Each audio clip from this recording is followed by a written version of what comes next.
Welcome to Booster Seats, the who, what, where, when, why, and how. I'm Cara Zukewich, Child Injury Prevention Program Coordinator at the Saskatchewan Prevention Institute. Hi, I'm Travis Holeha. I'm the Child Traffic Safety Coordinator with the Saskatchewan Prevention Institute.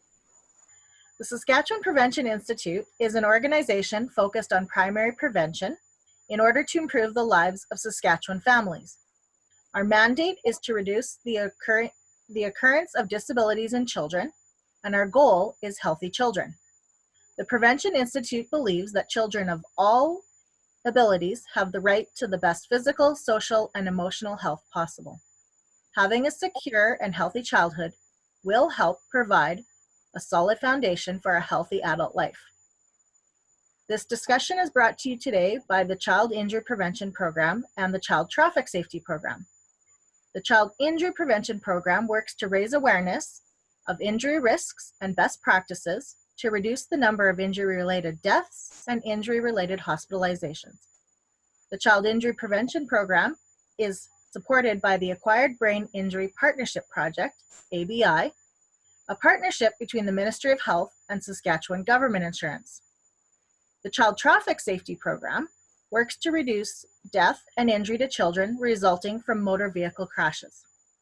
Injury and death to children in motor vehicle collisions is of significant concern in Saskatchewan. A critical prevention component is the correct and consistent use of child restraints, from rear-facing infant seats to forward-facing seats to booster seats, and finally the safe transition to a seatbelt. The Prevention Institute provides provincial training of child passenger safety technicians and education to other professionals and the public on this important topic. Funding for this program is provided by Saskatchewan Government Insurance.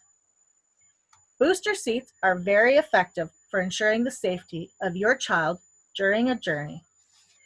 So I'm going to ask Travis a few questions about booster seats to get some important information on this topic. So Travis, who are booster seats designed for? Booster seats are designed for children that have outgrown their 5-point harness forward facing and are not yet ready for an adult seat belt.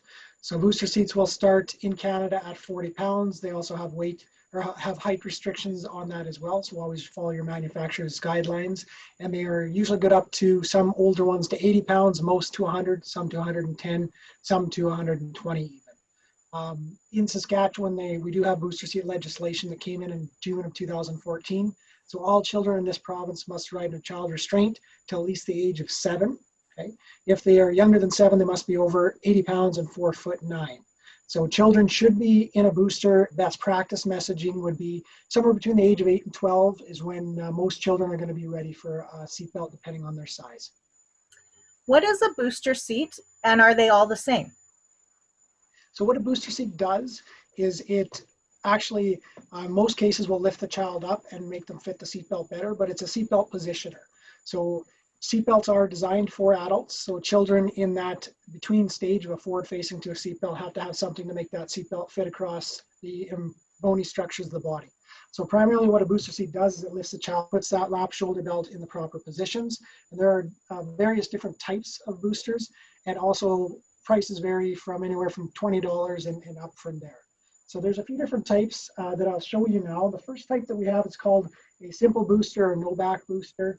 It just simply sits on the vehicle seat back, child will sit on top, and then lap and shoulder will go over top as well.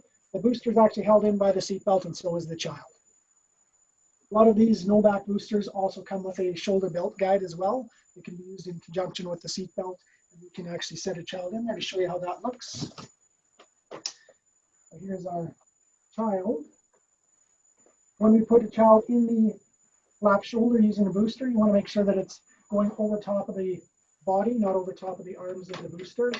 So in this particular one, we have the seatbelt going underneath the arms in both lap position, and then the shoulder position is going to go here, underneath the arm as well. Then the seatbelt guide just for the comfort of the child. And sneak in behind the shoulder, and that just keeps it off the neck. Okay? So that's what a low back booster looks like. You'll also notice in this particular vehicle seat, the child has a headrest behind the child's head. If we have a seat that does not have a back on it, most vehicle seat up to at least the top of the ears.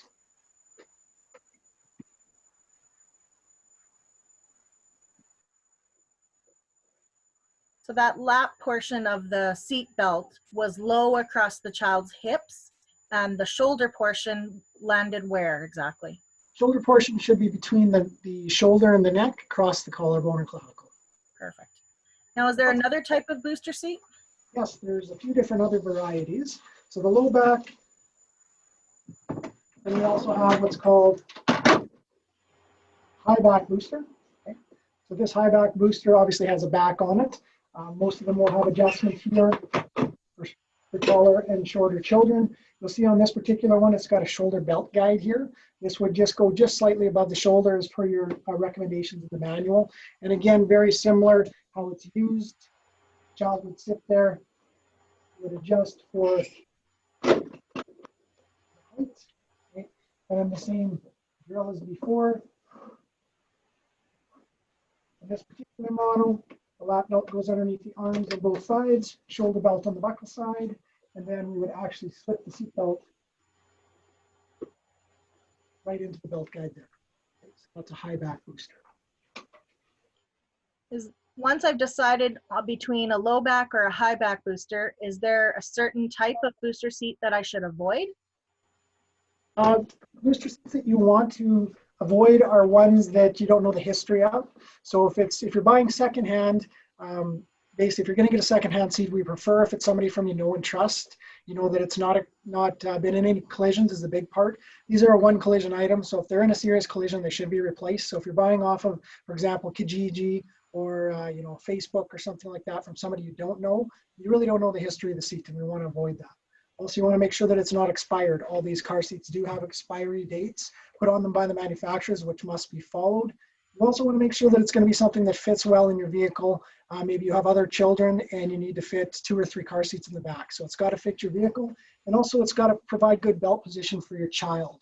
So if it doesn't provide good belt position, then it's a product that you shouldn't use. So you should always try before you buy. Where in my vehicle do I place the booster seat? Seat should be placed in the back seat. Okay? And always check your vehicle manual as well. It's going to tell you where you can use car seats in that particular vehicle. But the back seat is where we want child restraints to be used. In certain circumstances, like a single cab truck or a 2-seater car, like a smart car or something like that, you may be able to use a front occupant passenger seat, but please follow the instruction manual of both your booster and the vehicle that you're driving in. So before we go any further, I should show one more type of booster. This is found in 3-in-1 seats.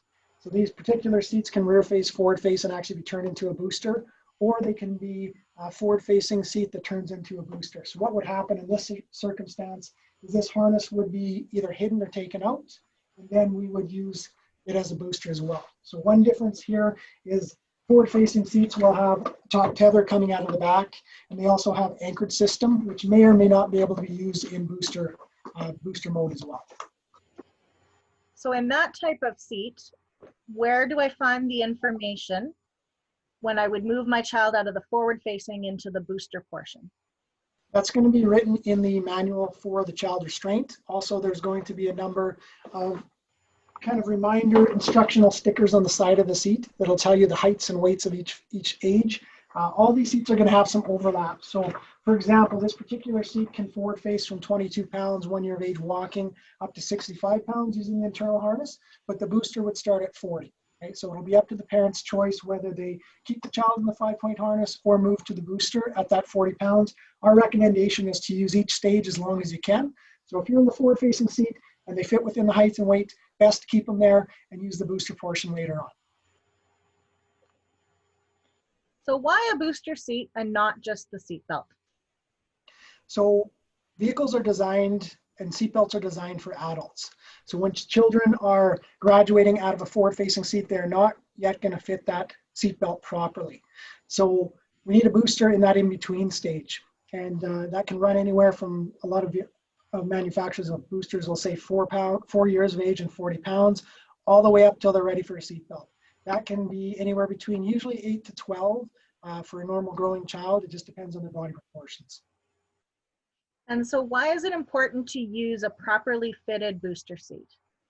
It's important to do that because we want to put the seatbelt on the strong parts of the child's body.